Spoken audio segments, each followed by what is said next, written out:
Assalamualaikum warahmatullahi wabarakatuh. Perkenalkan, nama saya Adila Belinda Caraski dari Prodi D3 Keperawatan Poltekkes Kemenkes Bengkulu. Pada video kali ini, saya akan menjelaskan tentang anatomi fisiologi reproduksi pada wanita. Pada dasarnya, sistem reproduksi pada wanita terbagi menjadi dua, yaitu bagian luar dan bagian dalam. Bagian luar terdiri dari mons veneris, labia majora, labia minora, klitoris, vertibulu, introitus vagina, glandula Bartolini. Bagian dalam terdiri dari vagina, uterus, tuba fallopi, dan ovarium. Yang pertama yang akan kita bahas adalah sistem reproduksi wanita bagian luar. Fungsi dari alat reproduksi wanita bagian luar adalah sebagai jalur masuk sperma serta melindungi alat reproduksi wanita bagian dalam dari infeksi bagian reproduksi wanita bagian luar. 1. Mons veneris merupakan jaringan lemak yang berada di atas pubis pada saat dewasa atau masa pubertas akan tumbuhnya rambut.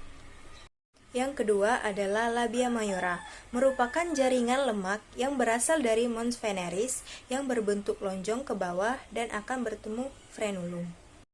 Yang ketiga adalah labia minora. Labia minora terletak pada bagian dalam labia majora. Yang keempat adalah klitoris, merupakan suatu tunggul yang erektil dan dilindungi oleh klitoris yang mana banyak terdapat pembuluh darah dan saraf, serta analog dengan penis laki-laki. Yang kelima adalah vestibulum. Vestibulum merupakan bagian lateral dari labia, yang mana terdapat bagian anterior dari klitoridis dan bagian dorsal forehead. Yang keenam adalah introitus vagina. Introitus vagina merupakan bagian yang dilindungi oleh labia minora yang memiliki himen. Dan yang ketujuh adalah glandula Bartolini. Glandula Bartolini merupakan cairan penting untuk area vagina dan mengeluarkan sekret TU pada koid.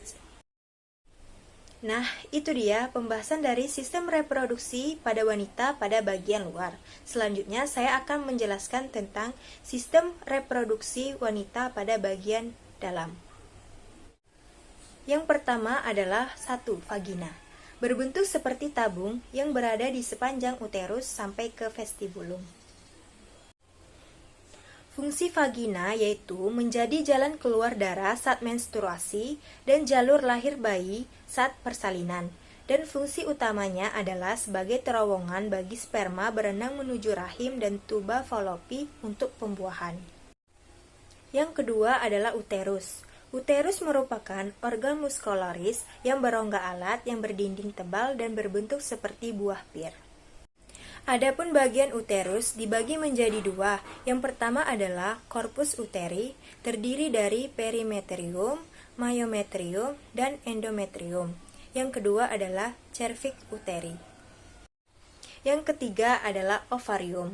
Ovarium biasanya disebut dengan gonad. Fungsi ovarium yaitu sebagai sel telur.